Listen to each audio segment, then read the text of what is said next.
Good day, and welcome to our physical education class. Together, we will explore knowledge and skills that will help you and your family develop a lifelong habit of physical fitness and wellness. In this module, we will talk about the basic skills in basketball, specifically rebounding, blocking, and running. The learning competencies are: execute the skills involved in the sport, display tolerance and acceptance of individuals with varying skills and abilities. Before we start our lesson, let's have some energizer.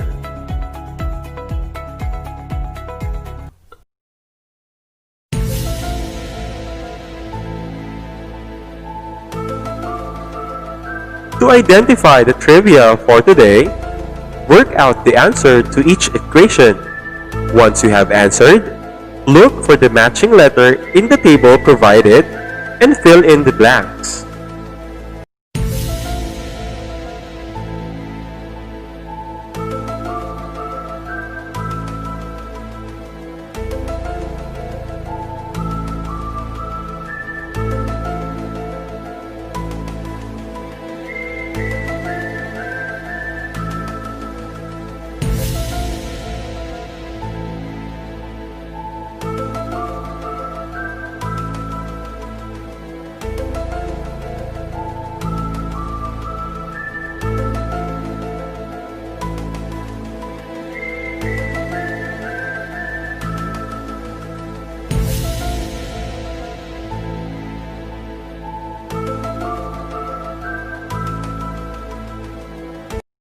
Good job! Before we proceed to our next lesson in physical education, let us recall our past lesson. Let's play fact or bluff. Read carefully the following statements below. On the blank before each number, write fact if the statement is true, and write bluff if the statement is wrong. Dribbling allows you to move around the court while you're in possession of the ball.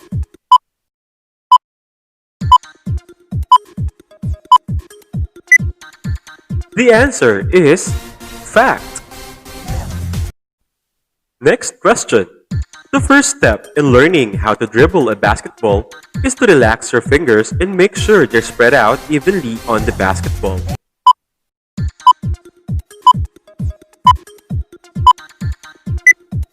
The answer is fact. Next, dribbling is a skill that maximizes the involvement of all players in setting up a play to earn successful shots and earn points for the whole team. Fact or bluff?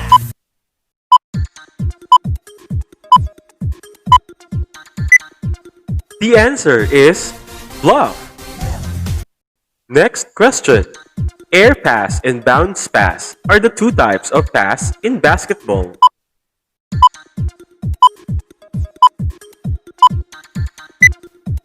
The answer is fact. Last question. Overhead pass is often used as an outlet pass. Fact or bluff?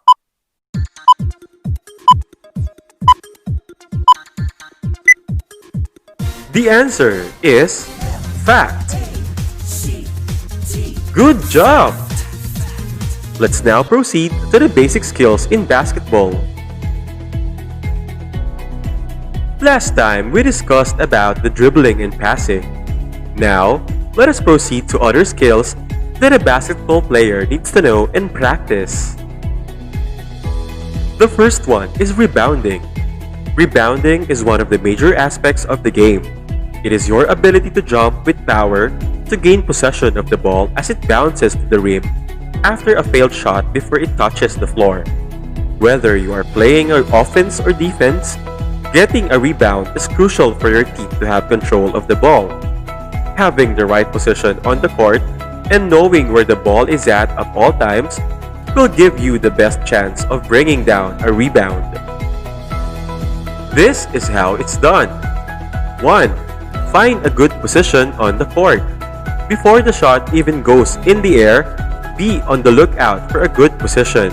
Spreading your fingers out increases the surface area and gives the player more control. First, look for other players on your team and make sure you are not getting in a teammate's way. If you do not see any teammates close to the hoop, move in to try and get the rebound. Number 2. Get low to the ground. If you did not take the shot yourself, a good way to prepare for a rebound is to get low on the ground. You may have to jump in the air to catch the basketball. Number 3. Spread your arms. Keep your hands up and arms open wide. This allows you to have the widest coverage on the court, blocking other players. Number 4.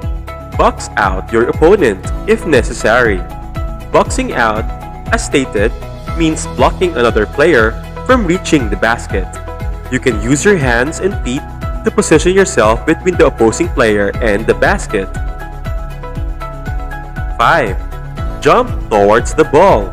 As soon as you see the ball come off the glass or the rim of the basket, spring up with your arms outstretched.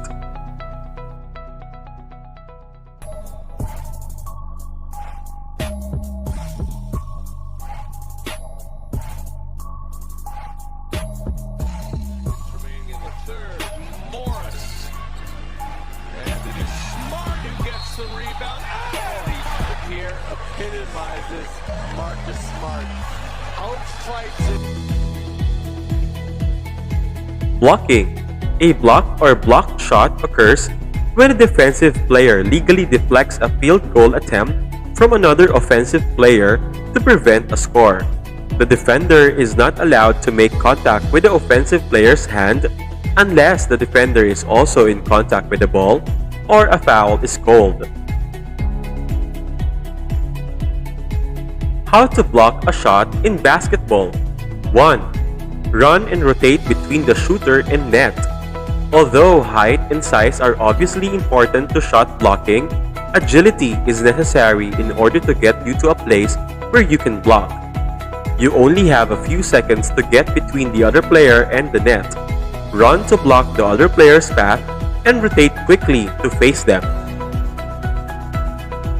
Stabilize your feet. Keeping your feet in control during all stages of a blocking technique will limit the risk of a foul and ensure you're in proper position to continue playing smoothly once the block is completed. Don't put one foot in front of the other. Keep them evenly spaced apart and relatively parallel with one another. Last is to block using the hand closest to the ball. In executing a block, you'll need to raise one of your hands up in the air to impede the ball's course. The surest way of deflecting a ball is to use the hand that's closest to the ball relative to your body. 4 to shoot. Parker, thread the needle. Oh, what a block from James! Throws it back at Splitter, who is ready to dunk. And here, one of the great blocks you will ever see. Splitter winding up. James Jones cut off by Chris Goodine, and it's stolen by Bledsoe, chased by Irving. Bledsoe had it chased down by LeBron James. Oh, this is a block party. He got that with his elbow. The last one is running. Running is one of the basic skills that a basketball player should possess. Because in this sport, speed defines the best. Whether you're on the offensive or defensive side of the game, passing, receiving, shooting, or rebounding a ball, you always have to run in any way possible. Here are some tips for you to improve your running skills. Always have a good pair of playing shoes. Always do a combination of dynamic stretching and warm-up activities across the court before going out to play a game. The following exercises have already been introduced to you when you were in grade 7, but in case you have forgotten them already, here they are: toe walk, heel walk, inch walk, carioca, shuffle, back pedal, jogging, high knees, butt kicks, and jumping jacks.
our wrap up, I want you to identify the following steps in basic skills in basketball.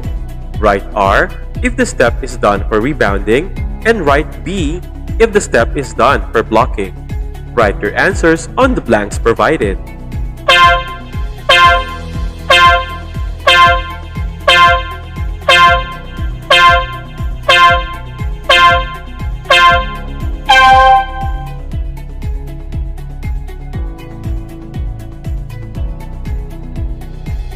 Let's have a moment and read the inspirational story of Mr. Smith and answer the guide questions. The Shane Smith story. At the age of 8, Shane began to play wheelchair basketball. Though it would take him 4 years to score his first basket, Shane would ultimately go on to play for the Canadian junior team for over 17 years.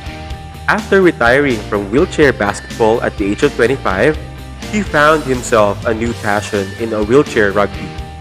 Following a practice session with Zach Madell, in which the two exchanged hard hits on the court, Shane would excel at the sport in the years that followed, and it would eventually result in him being selected to the national team program in 2017.